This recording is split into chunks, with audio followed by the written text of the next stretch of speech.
Hello Wargamers and welcome to Let's Get Critical. My name is Gar. In this video we'll be looking at the brand new Kill Team Tomb World box set. It's been released by Games Workshop to kick off the start of Season 2 for the third edition of Kill Team. Last year we had Hivestorm, which kicked off Season 1, and now we have Tomb World. And it's a massive box. Look at the size of this box. It's absolutely massive. It's almost as big as the Boarding Actions box, which is another huge box. It's jam-packed full of new sprues. You've got 2 new kill teams, you've got a whole brand new Killzone and gaming board, and there's some NPOs in there as well, some Necron Warriors. But the fantastic artwork on the front needs to be mentioned. You've got this picture here running down the side of some Deathwatch Marines fighting with the Necrons in the Tomb World. It's absolutely fantastic. Let's turn the box over and let's have a look at the contents and everything inside.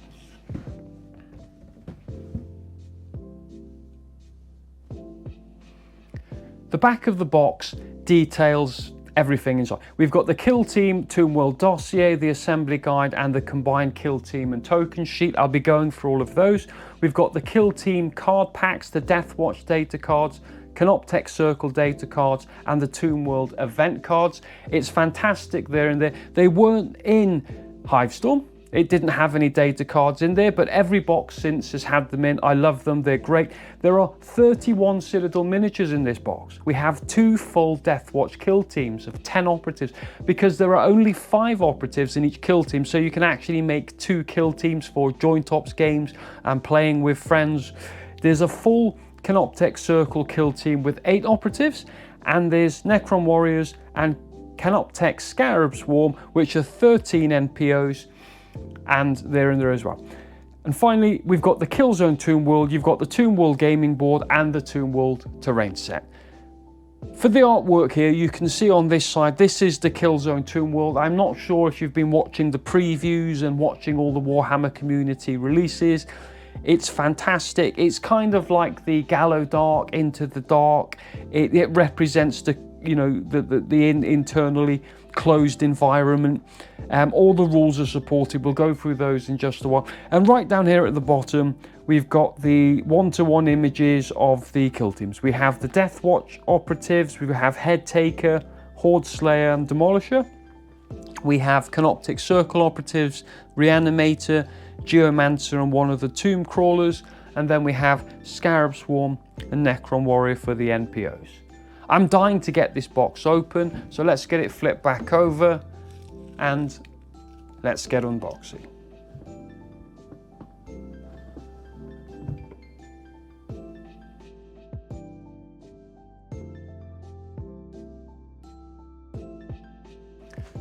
Wow, I mean, look at all those sprues there. I mean, it's absolutely jam-packed. There are 6 sprues for the terrain, 6 sprues for the Deathwatch. There are 1, 2, 3 sprues for the Canoptek Circle. There's a ton of sprues in here. I'm going to get these sprues out here. The first ones I'm going to be getting out for you are the Deathwatch. There are 6 of these sprues here, and there's obviously 2 of the same. So you have 2 of these, 2 of the others, and then there are of the final 2. You get 2 full kill teams from this sprue here. I've never seen that before in a kill team box. You can make practically all of the operatives. It's absolutely brilliant. What I can see on this sprue is I see the legs. You've got all the leg options. So there's 1, 2, 3, 4, 5, and then obviously the same on this sprue. So there are 10 sets of legs and the bodies to go with them. Here you can see the pipes for the Gravis armor. All looking fantastic. We've got a ton of shoulder pad options as well. You can see the official Death Guard shoulder pads here, and then you can hopefully see that some of these are embossed. I know the camera isn't brilliant, but every one of them has got a different chapter logo on there, so you can customize your operatives to have, you know, those on them. The customability of this Deathwatch kill team is, I haven't seen it before. It's absolutely fantastic, but there's not much to show, you know, with the sprues like this, so I'll just put these down to the side here and then get out the next sprues. The next sprues I'm going to show you are these ones here. Again, they're identical. There's one of each. I'll flip this one over so you can see on both sides. We have melee weapons here, and also, so we have the Xenophase blade here, which goes on the Blade Master. We have the Sergeant's power weapon and the pistol options. We have the Power Maul and the Storm Shield and the Thunder Hammer.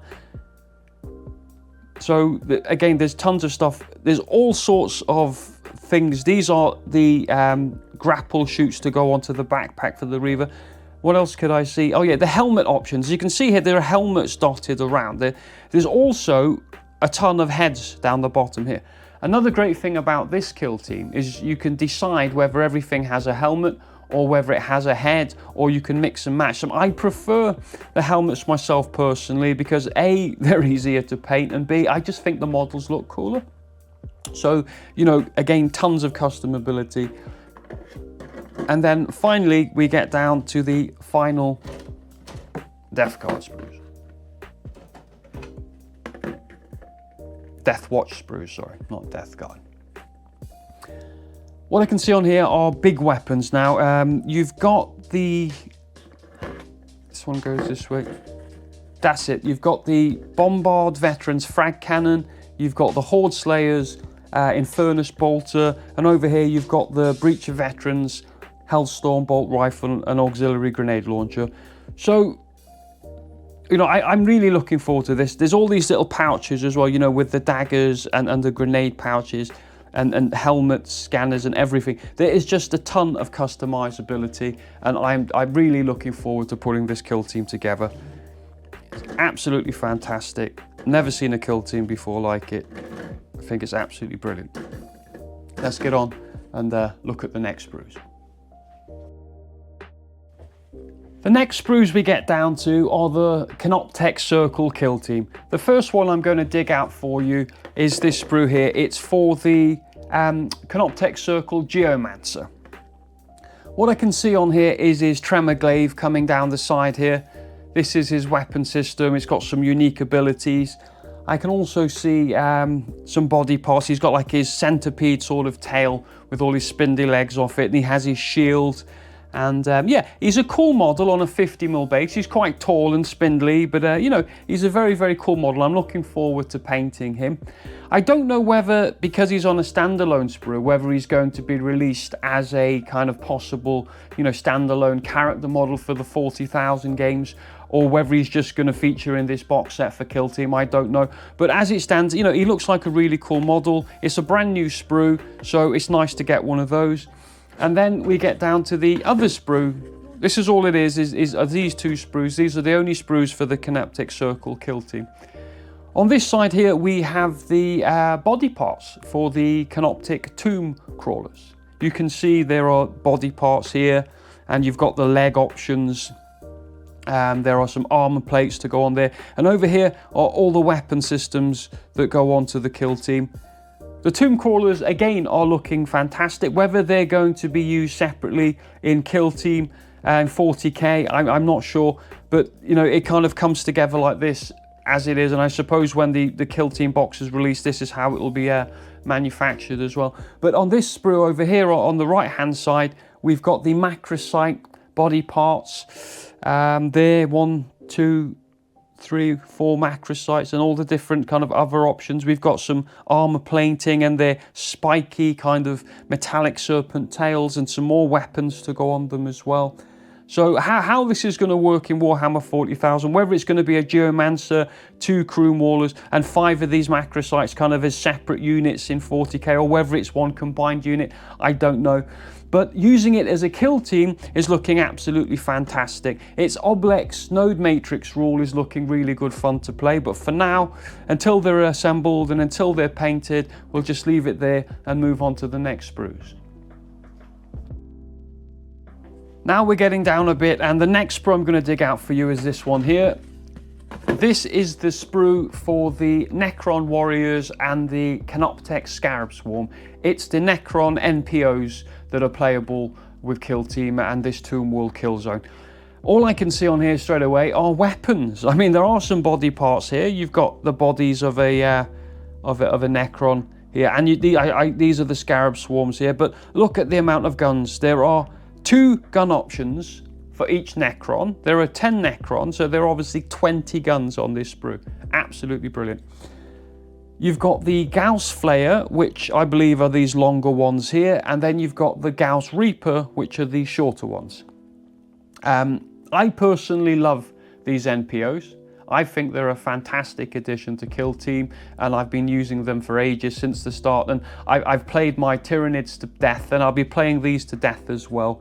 I often play at the NGC Newport Gaming Centre. I play the double-boarded, 3 or 4 players playing against each other and against the NPOs as well. We used to call it Annihilation Ops, but now it's been given an official name of Adversary Ops. So there's not much to show you while they're unassembled and unpainted, so I'll leave it there for now, and let's get down and see what else is in this box. The next sprues we get down to are all part of the Killzone Tomb World. The first sprue I'm going to dig out for you is this one here. This is the essentially scatter terrain sprue for the Kill Team. Sorry, for the Killzone. This first piece here is called the sarcophagus, and these are all called debris pieces. These are all light terrain pieces to be used in the game, and on all the terrain maps I've seen in the rulebook, they have like specific places to go. I haven't seen them perform any other functions or special actions or have any special rules, but we'll have a look in the rulebook in just a minute to see. And these pieces are unique as well. These are the teleport pad. Now with the teleport pad, you've got some crazy kind of mechanics where you have one of these on one side of the kill zone and this will be on the other side of the kill zone. So if you come along and put one of your models on here, say you dash him onto here, you can then reposition, but to reposition you just take him off the board, put him onto the other teleport pad, and then you continue the number of inches that you have to move. So let's say you had 6 inches, you just move the full 6 inches. You don't have to -1 because it's accessible or reduce when, or anything at all. You just literally swap it to the other side of the board, which I think personally is going to be incredibly fun. It's looking great stuff.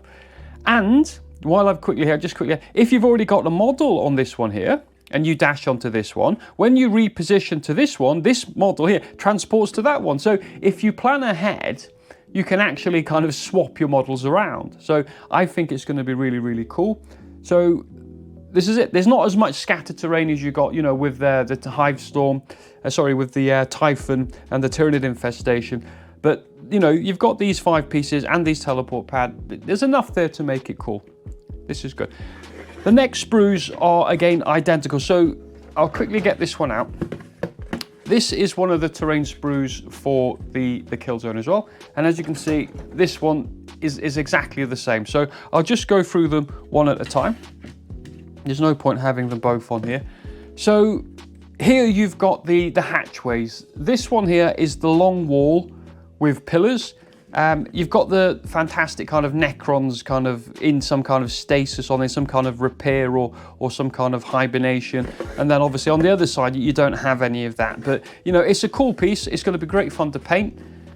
You've got these end wall systems. These snip together to form end wall pieces. And this one here is called the long wall with hatchway. And these are the doors as well.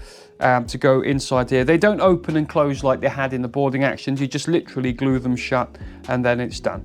So that's the first of the sprues. Next we get down to this one here. And again, we have another identical piece, which I'll just put down here with this one. On this piece, we have got the short wall with hatchway and pillars, which is obviously this piece. We've got the short wall with pillars, which will be this piece. Just normal short wall and a short wall with breach point. These breach points are great because, I don't know if you can see it well, but you cut this out and this piece goes inside there and you can spend an action point to just smash a hole through the wall, and obviously it then becomes an access point, which I think is fantastic. That's going to be great fun to play. He's got a special action for that. And then we get down to the final one for the Killzone Tomb World. Again, it's the same, so I'll just put this one here. On this one, we have, this one is the long wall with hatchway and pillars, and this is the long wall with the breach point. These guys with the Necrons in stasis are end wall pieces, and these are just, you know, and this is obviously the breach point from there. What I would like to say at this point is these to go in the doors to make the lovely portal effects. I think we should have had 6 of those instead of having the other pieces, instead of having the flat doors which were on the initial sprue. Where were they? Yeah. So essentially you've got one of those, and then you've got one of these and one of these, and obviously you've got that again. So you get 2 of those, 2 of those, and 2 of those. I think personally there should have just been 6 of those. I think they're so much more fun when they're painted, kind of that lovely green color. But that's the, you know, the sprues for the Killzone Tomb Wall. I don't want to keep talking about grey plastic sprues because they're, you know, a bit boring until they're painted, but that's what they all look like. This is starting to get really heavy. So what we'll do now is carry on looking at what else is in this massive Tomb Wall box set. The next piece we get down to is this Tomb World game board. I'm not sure if you've opened any more of these boxes for Kill Team stuff, but they always seem to come now in these lovely envelopes. They're absolutely fantastic. It's the first time I've opened this one, as you can see, so let's very gently just rip it open like it was Christmas. Great stuff. And inside you'll find you get the game board. The print detail on these boards is absolutely fantastic. As you can imagine, I'm not going to open it out for you. What I will do though is tell you they are fragile. You've got to be very careful with them and learn which way to open them because they're incredibly fragile. But on one side you have this kind of bluey kind of color. It's you know, very much the squares are still present, but then obviously flipping it over on the other side, it's like a greeny color. This is the color I'll be using. I think the green stuff, it's much better. I want to open it, but it's just too much. There are some lovely effects there. And then again on that side, they're both, I suppose, very much green, but this one's a bit of a darker green. That's the one I'll be using. These are absolutely fantastic. If you haven't seen them before, and you be very, very careful, they are fragile, but I collect these, I buy them off eBay. I've got about 50, I think this will be 16 different types I've got now. So they are well worth keeping, and I do really enjoy owning them. So now we get down to the bottom of the box here, and if you haven't seen these before, there are some flaps down here at the side. So if you open this flap here, we get down to this packet here, and on this side we have these 2 packets. So they are essentially just the bases for the models in the Kill Team. There's nothing fantastic. They're the 350mm bases for the Geomancer and the Tomb Crawlers. They look like they're just 32mm and they're mixed up. So they seem to be all mixed up, but there's all the bases in there you need to make all the operatives in the Kill Team. I'm not going to stick a cutscene in just for these. I'm just going to move straight on to the next piece, which is down here. These box sets come with all of the Kill Teams that I've seen, all of the box sets. And inside here, you get down to these pieces here. Next piece I'm going to show you is that you've got the Tomb World Dossier in there. You've got the the token sheets. Sorry, these are the tokens that you use in the game for Kill Team. These, I believe, obviously will be the for the Necrons. And that's the Oblex Node Matrix Measurer, and here you've got the Deathwatch ones for their special ammunition types. We'll go through those when they're in the rulebook, but obviously you get the tokens needed to play them. They're in the box.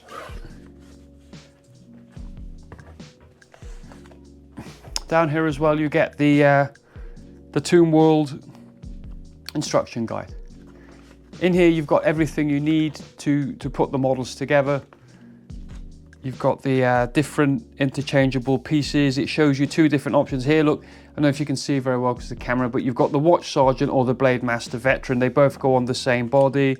You've got the Demolisher Veteran or the Aegis Veteran, and then the Gunner and the Marksman, and then the Horde Slayer, Bombard or Breacher Veteran.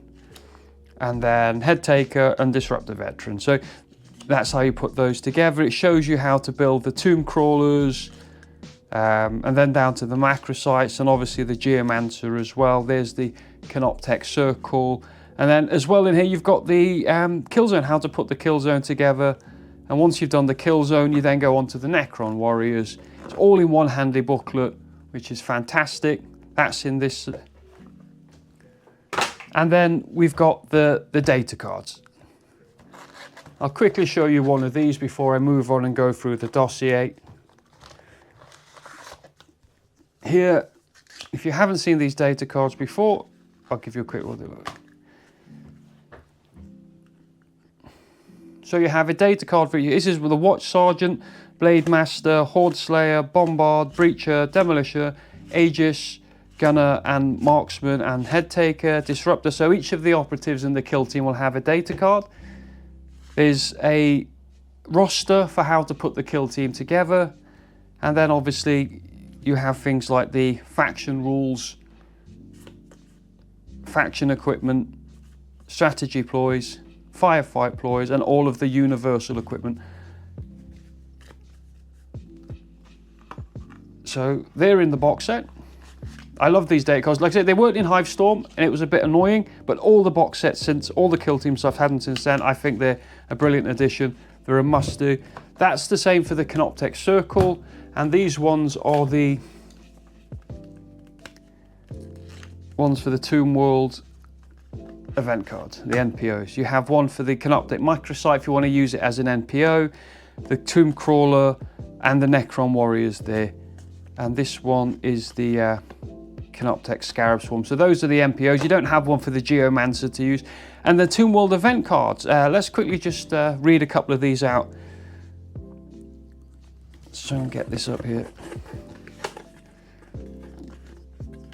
So looking at the event cards very quickly,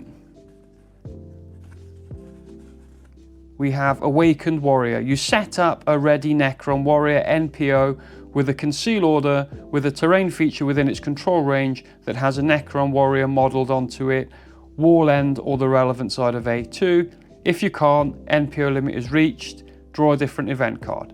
So essentially those warriors that are in stasis on the walls, they can actually come out and actually become, you know, a warrior in the game. That sounds cool. And we've got Dark of the Tomb. Whenever a player operative is shooting an operative more than 8 inches from it, attack dice cannot be re-rolled. That's quite strong.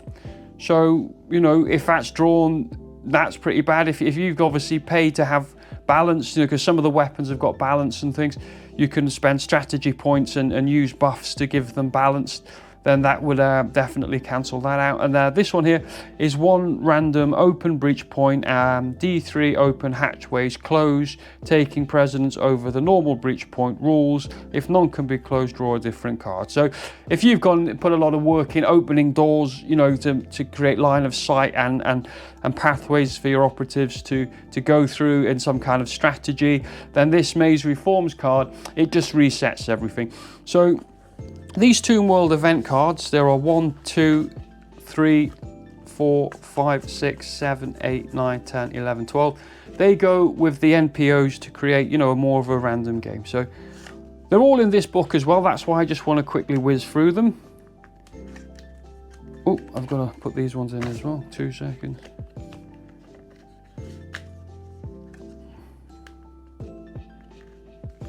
So those are all the data cards for the game. What I want to look at now is what's inside in this dossier.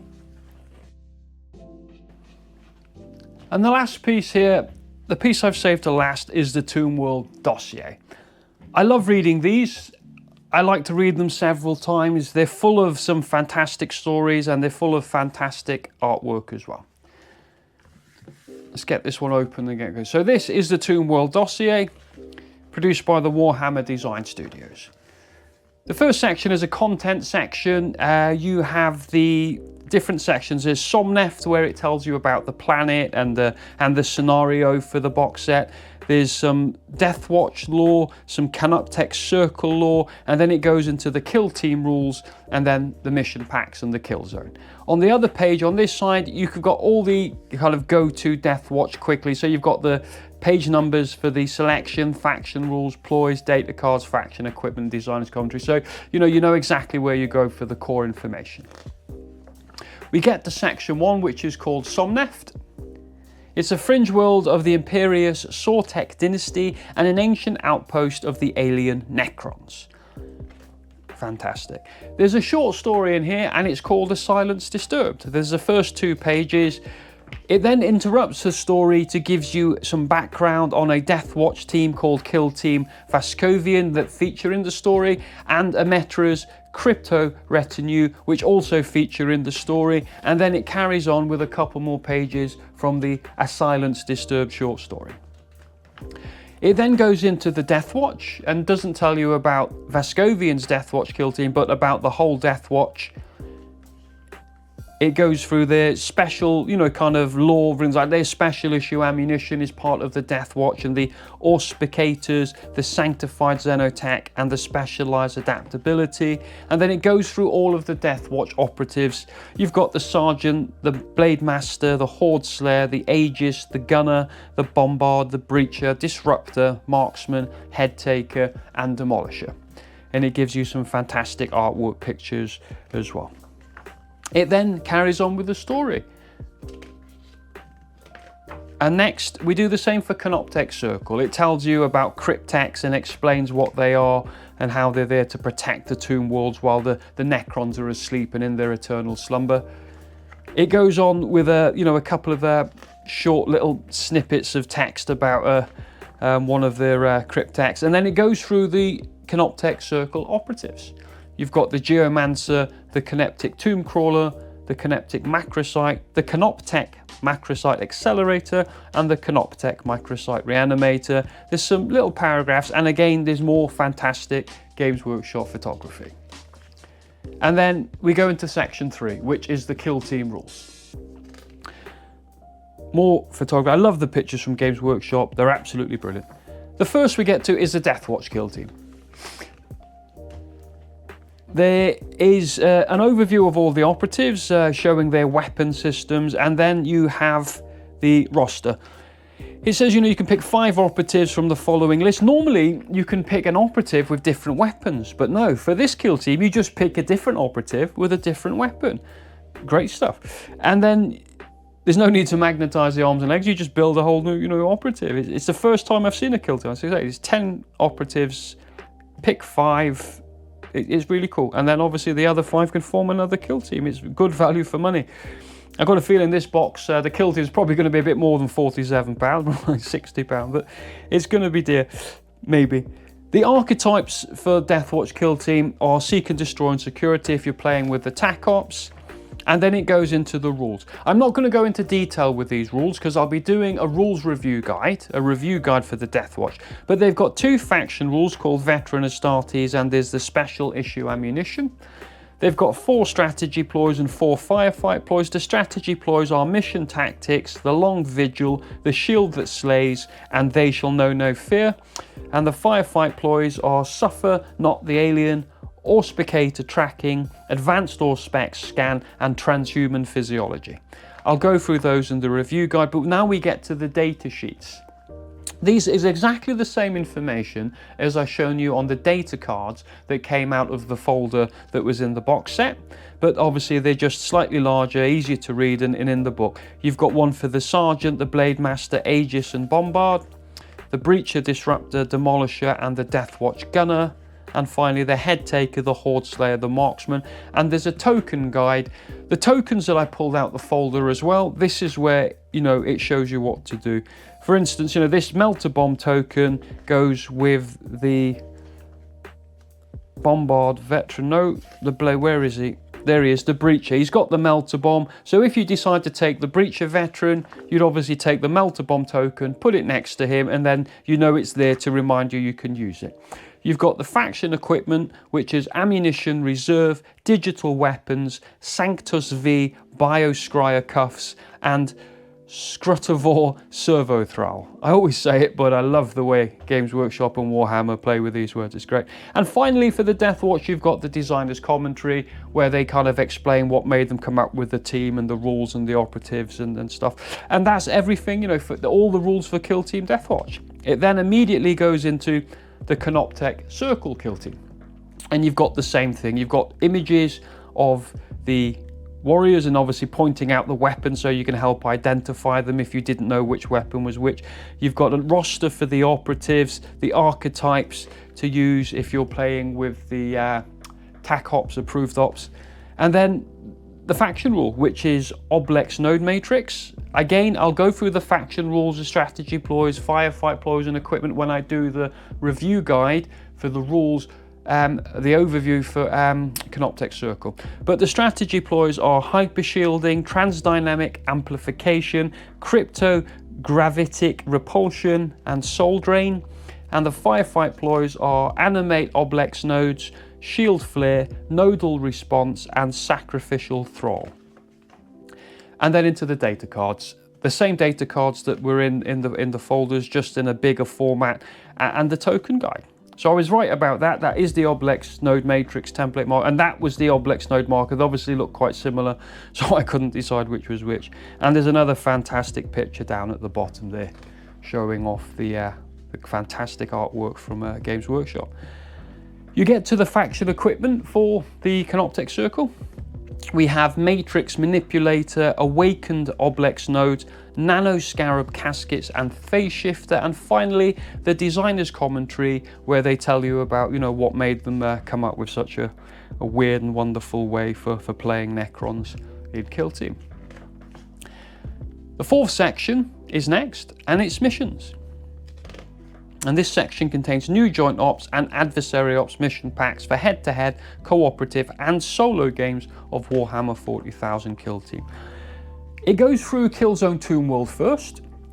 There are some designer's notes here about the maintain consistency, to operate hatch rules. There's something, and then the Tomb World wall. It explains that you can't see over the walls, even, you know, they are kind of impossibly high, and models are, you know, you've got to pretend that it's an enclosed environment and you can't see over them. Even if your model was tall enough, you know, you can't draw a line of sight over them.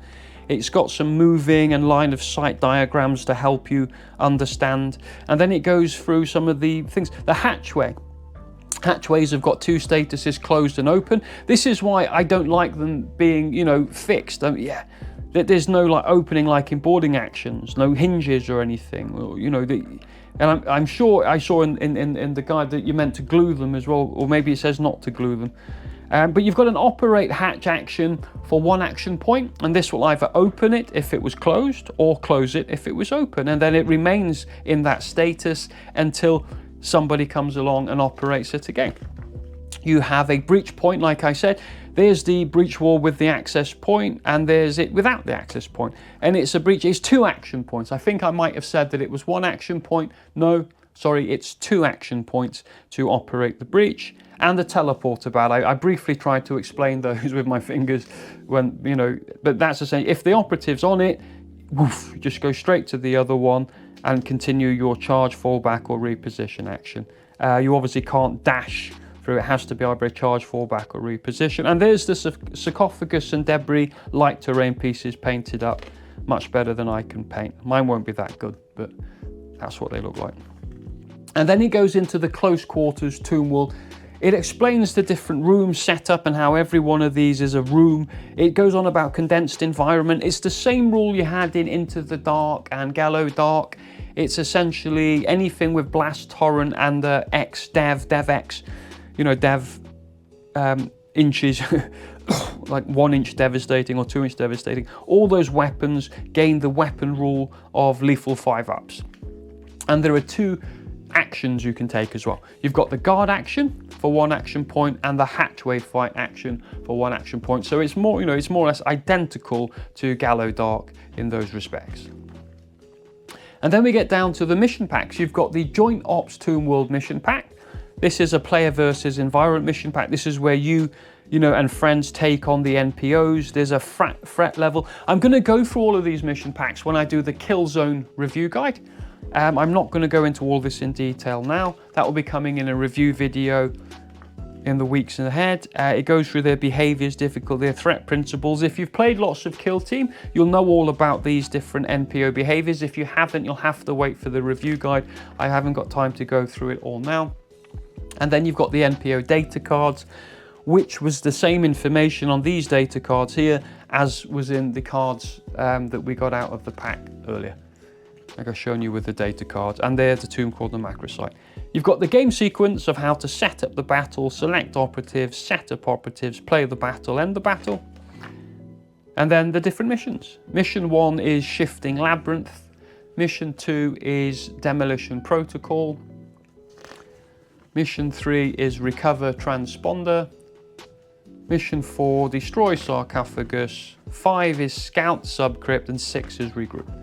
You then get down to Adversary Ops Tomb World mission packs. This is a player versus player for heads-up gameplay, but you also have the NPO operatives attacking anybody that's close. So not only will it attack you, they'll also attack your opponent as well. We play these a lot at the NGC Newport Gaming Centre. We play them on double boards with 3 or 4. They're fantastic fun. I love them. I'm going to do some battle reports on them when I've got some time, but it goes through the rules on how to play those. I'll cover them in the review guide. And then it gets down to a Tomb World map. And then finally, the mission maps for the points. There are 3 mission maps for normal play, and then another 3 mission maps here for joint ops only. And inside, you have a key for the Tomb World maps. I might cut mine out down there and actually keep it in a bag with me. But that is the Tomb World Dossier.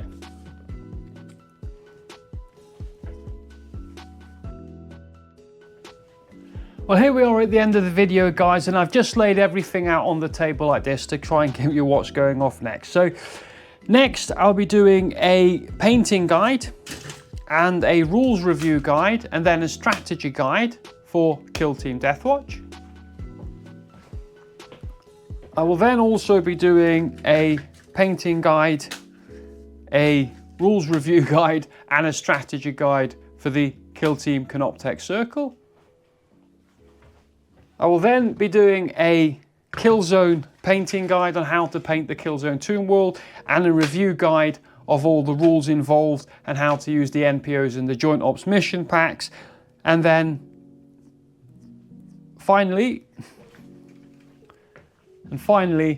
everything will be brought back here for a battle report featuring the Deathwatch and the Canoptek Circle. My name is Gar. Thank you for watching Let's Get Critical. Goodbye.